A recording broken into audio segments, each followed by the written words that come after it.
viewers, welcome to my YouTube channel.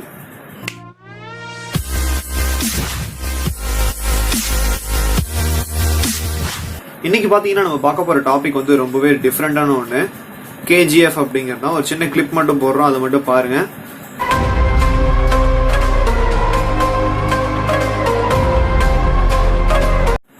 இந்த clip வந்து உங்களுக்கு ரொம்பவே இம்ப்ரெசிவா இருக்கும். அதாவது இந்த கிளிப் நீங்க நிறைய தடவை பார்த்திருப்பீங்க, மூவிஸ்ல பார்த்து சில சீன்ஸா நாங்க எடுத்து போட்டிருக்கோம். உண்மையிலேயே பாத்தீங்கன்னா இந்த மூவி பார்க்கும் போதே நமக்கு வந்து ஒரு வேற லெவலான ஒரு ஃபீலிங் நமக்கு ஏற்படுத்திருக்கும். இந்த அளவுக்கு வந்து இந்த ஃபேமஸான மூவி ரீச் ஆகிறதுக்கு காரணம் என்ன அப்படின்னு சொல்லிட்டு பாத்தீங்கன்னா, இது வந்து ஒரு ட்ரூ பேஸ்டு ஸ்டோரி அப்படின்னு சொல்றாங்க. ஒரு உண்மை கதையை வந்து அப்படியே படமாக்கிருக்கதா சொல்லப்பட்டிருக்கு.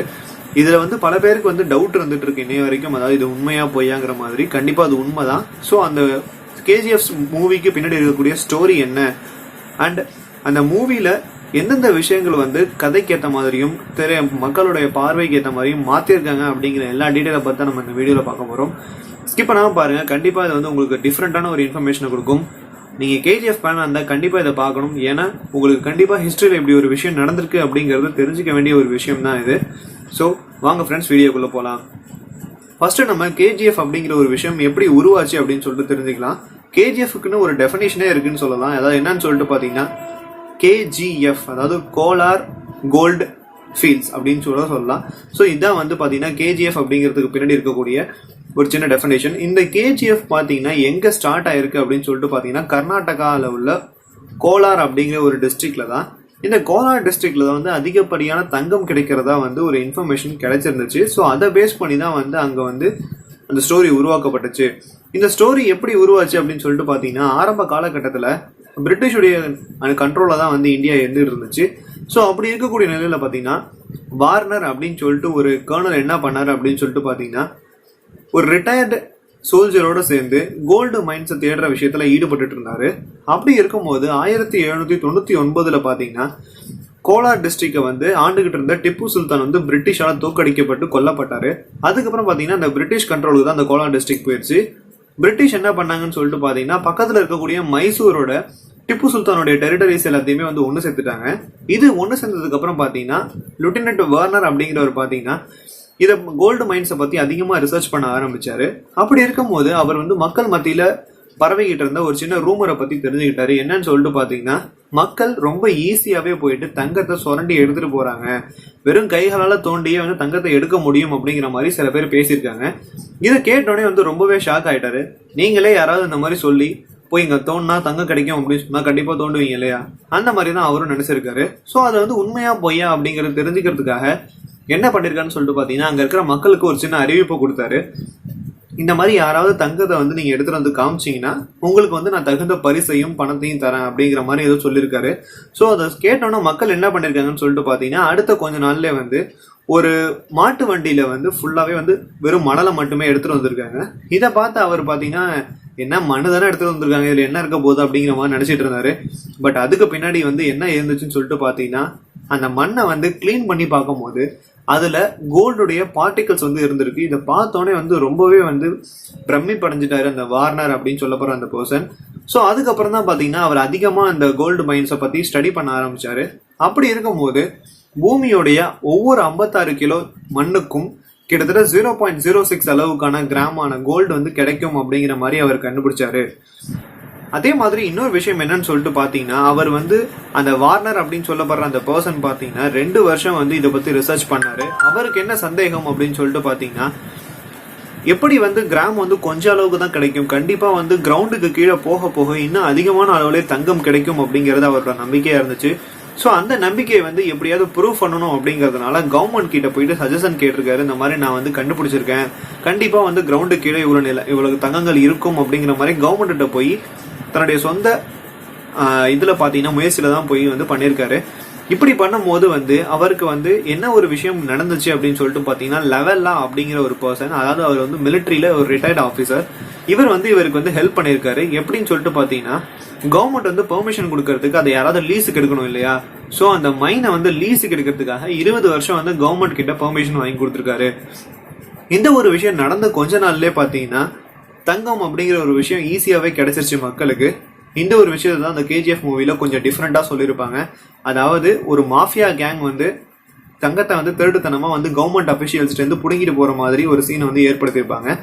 இது வந்து உண்மை கதையில வந்து இல்ல, உண்மை கதை வந்து இப்படிதான் அமைக்கப்பட்டிருக்கு. இதை வந்து கதையோட சுவாரஸ்யத்துக்காக வந்து மூவில வந்து சில சேஞ்சஸ் வந்து கொடுத்திருந்தாங்க.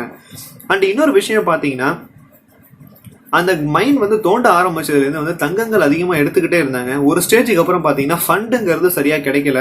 அதாவது அவங்க வந்து எடுக்கிற அளவு தங்கத்தை எடுக்கிறதுக்கு செலவு பண்றாங்க, பட் வந்து வருமானத்தை ஈட்ட முடியல. அப்படி ஒரு சூழ்நிலையில தான் மாட்டிக்கிட்டு இருந்தாங்க.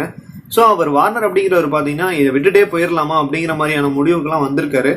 பட் அதுக்கப்புறம் நடந்த இன்சிடென்ட் என்னன்னு சொல்லிட்டு பாத்தீங்கன்னா, இது எண்ட் ஆஃப் செஷன்ல இருக்கும் போது ஆர்மியை சேர்ந்த இன்னும் சில பேர் வந்து இவருக்கு ஹெல்ப் பண்றதுக்கு முன் வந்தாங்க. அப்படி வந்தது பாத்தீங்கன்னா ஒரு 4 பேர் வந்து ஒன்னு சேர்ந்து நாங்க வந்து இந்த மாதிரி உங்களுக்கு ஹெல்ப் பண்றோம் அப்படின்னு சொல்லிட்டு சொல்லியிருந்தாங்க. ஸோ இதை கேட்டோடனே வந்து ரொம்பவே லெவலாவும் வார்னரும் இம்ப்ரெஸ் ஆகி ரொம்ப சந்தோஷமாயிட்டாங்க. மறுபடியும் இந்த மைன் தோன்ற வேலை வந்து மறுபடியும் தொடர்ந்து நடக்க ஆரம்பிச்சுது. இப்படி வந்து நாளடைவுல வந்து அதிகமாகிட்டே போன நிலைமையில பாத்தீங்கன்னா ஒரு ஸ்டேஜ்ல வந்து மக்கள் அதிகமா தேவைப்பட்டாங்க. அதாவது மைன்ஸ் அதிகமா தோண்டும் போது வந்து நமக்கு ஒர்க்கர்ஸும் அதிகமா தேவை இல்லையா? ஸோ அந்த ஒர்க்கர்ஸ் தேடுறதுக்கு வந்து ரொம்பவே வந்து என்ன பண்ணாங்கன்னு சொல்லிட்டு பாத்தீங்கன்னா, அந்த காலகட்டத்துல வந்து சம்பளம் அதிகமா இருந்தாலே போதும், மக்களுக்கு வந்து எளிதா வேலை கிடைச்சு வேலைக்கு வந்துருவாங்க. அப்படி ஒரு சூழ்நிலை தான் வந்து அந்த காலத்துல மக்கள் மத்தியில இருந்துச்சு. ஸோ வந்து இந்த வேலைக்கு பாத்தீங்கன்னா மக்கள் ரொம்ப ஈஸியாவே கிடைச்சிட்டு இருந்தாங்க. இந்த ஒரு விஷயத்தையும் பாத்தீங்கன்னா மூவிஸ்ல கொஞ்சம் டிஃப்ரெண்டா சொல்லியிருப்பாங்க. அதாவது பக்கத்துல இருக்கிற கிராமத்துல உள்ள மக்கள்லாம் வந்து இவங்களே வாலண்டியரா வந்து கடத்திட்டு போயிட்டு அங்க வந்து வேலை பார்க்க வைக்கிற மாதிரியான ஒரு சீன்ஸ் வந்து உருவாக்கி இருப்பாங்க. இதுவும் வந்து கதையோட சுவாரஸ்யத்துக்காக தான் வந்து ஏற்படுத்தப்பட்ட ஒரு சீன். அண்ட் இன்னொரு விஷயம் பாத்தீங்கன்னா, உலகத்திலேயே வந்து முதல் முறையா, அதாவது வந்து ஏசியா கான்டினென்ட்லயே வந்து 2வது தடவையும் இந்தியாலே தடவையும் வந்து ஒரு மைனிங் ஆபரேஷன் வந்து எலக்ட்ரிசிட்டி கனெக்ஷனோட நடந்ததுன்னு பாத்தீங்கன்னா அது இந்த கேஜிஎஃப்ல தான். அதாவது இதுல என்ன பண்ணிருக்காங்கன்னு சொல்லிட்டு பாத்தீங்கன்னா, ஒரு பெரிய ஹைட்ரோ பவர் பிளான்ட்ல இருந்து கரண்ட்டை வந்து இந்த மைனிங்க்கு கொடுத்துருக்காங்க. எங்கேன்னு சொல்லிட்டு பாத்தீங்கன்னா காவேரி நதியிலேருந்து தான் வந்து அந்த ஹைட்ரோ பவர் பிளான்ட் வந்து ஒர்க் ஆயிட்டு இருந்துச்சு. கிட்டத்தட்ட பாத்தீங்கன்னா 150 கிலோமீட்டர் தள்ளி இருக்கு அந்த காவேரி நதியிலேருந்து கரண்ட்டை ப்ரொடியூஸ் பண்ணி தான் வந்து இந்த மைனுக்கு சப்ளை பண்ணிருக்காங்க. ஸோ அந்த அளவுக்கு வந்து ஒரு ஃபேமஸான ஒரு சுரங்கம் தோண்டும் இடமா வந்து அந்த கோலார் டிஸ்ட்ரிக்ட்ல இருந்த அந்த கோலாரோட மைன் தான். கேஜிஎஃப் மூவில மட்டும் பாத்தீங்கன்னா ஏற்கனவே சொல்லியிருப்பாங்க அந்த மூவில, அதாவது வந்து ஏகப்பட்ட பேர் வந்து இறக்குற மாதிரியான சில காட்சிகள் வந்து கேஜிஎஃப் மூவில உருவாக்கப்பட்டிருக்கும். அது வந்து கம்ப்ளீட்டா உண்மைதான். எதனாலன்னு சொல்லிட்டு பாத்தீங்கன்னா, அந்த சுரங்கம் வந்து தோண்டும் காலகட்டத்திலே பாத்தீங்கன்னா கிட்டத்தட்ட 50,000 மக்கள் வந்து ஒரு வருஷத்துக்கு இறந்துகிட்டு இருந்தாங்களா. யோசிச்சு பாருங்க, 1799 கட்டப்பட்ட ஸ்டார்ட் ஆன ஒரு மைன் தான் இது. ஸோ இது வந்து 1956 வரைக்கும் வந்து இது வந்து செயல்பாட்டா தான் இருந்திருக்கு. கிட்டத்தட்ட பாத்தீங்கன்னா ஒரு 1000 வருஷத்துக்கு மேலேன்னு கூட சொல்லலாம். அந்த அளவுக்கு வந்து ஃபேமஸான ஒரு மைனை வந்து ஹிஸ்டரியில இடம் பிடிச்ச ஒரு ஃபேமஸான மைன் தான் இது. ஸோ அப்படிப்பட்ட ஒரு மைனை தான் வந்து கதையா வந்து உருவாக்கப்பட்டிருக்கு அந்த கேஜிஎஃப் மூவி. அண்ட் இன்னொரு விஷயம் பாத்தீங்கன்னா, இந்தியாவுடைய 95% தங்கம் வந்து அந்த கேஜிஎஃப் அப்படிங்கிற ஒரு மைன்ல இருந்து மட்டுமே தயாரிச்சிருக்காங்க.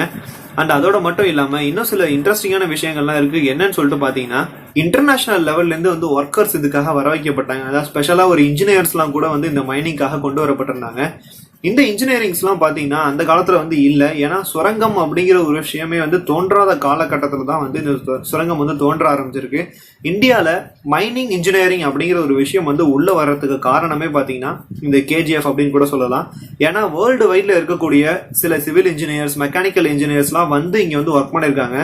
இதுதான் வந்து இந்த கேஜிஎஃப் அப்படிங்கிற ஒரு பெரிய மைன் வந்து சக்சஸ்ஃபுல்லா முடியறதுக்கான ஒரு காரணமா அமைஞ்சிருக்கு. அண்ட் அது மட்டும் இல்லாம அமெரிக்கா, பிரிட்டன், ஜெர்மனி, பிரான்ஸ் சொல்லிட்டு பல கண்ட்ரீஸ்ல இருந்து வந்து நிறைய மிஷனரிஸ் எல்லாம் வந்து கொண்டு வரப்பட்டுச்சு. அண்ட் இன்னொரு விஷயம் பாத்தீங்கன்னா, கிட்டத்தட்ட 30,000 மக்கள் வந்து இந்த மைன்ஸ்ல வந்து வேலை செஞ்சிருக்காங்க. கேஜிஎஃப் மூவில பார்த்திருப்போம் நம்ம, என்னன்னா அங்க உள்ள மக்கள்லாம் வந்து ரொம்பவே சாப்பாட்டுக்கும் தண்ணிக்கும் கஷ்டப்படுற மாதிரியான சில சீன்ஸ் எல்லாம் அமைஞ்சிருக்கும். அண்ட் அதோட மட்டும் இல்லாம அவங்களுக்கு மெடிக்கல் ஃபெசிலிட்டி அப்படிங்கிறது எதுவுமே இல்லாம இருக்கும். பட் வந்து உண்மையா நடந்த ஸ்டோரியில பாத்தீங்கன்னா, பிரிட்டிஷோட ஆதிக்கம் வந்து அதிகமா இருந்த காலகட்டத்தினால அங்க வந்து மக்கள் தங்கறதுக்கு சில இடங்கள் அமைச்சு கொடுத்தாங்க. அந்த இடங்கள் வந்து நம்ம கேஜிஎஃப் மூவில பாக்குற மாதிரி ரொம்ப கேவலமா, ரொம்ப பாக்குறதுக்கே பயங்கரமா இருக்கக்கூடிய ஒரு இடமா தான் இருந்திருக்கு. இன்னும் அதுல ஒரு நல்ல விஷயம் என்னன்னு சொல்லிட்டு பாத்தீங்கன்னா, அந்த மெடிக்கல் ஃபெசிலிட்டி அப்படிங்கறதுதான். கேஜிஎஃப்ல இருக்கக்கூடிய மெடிக்கல் ஃபெசிலிட்டி வந்து பாத்தீங்கன்னா உலகத்தரம் வாய்ந்ததா வந்து இருந்திருக்கு அந்த காலகட்டத்துல.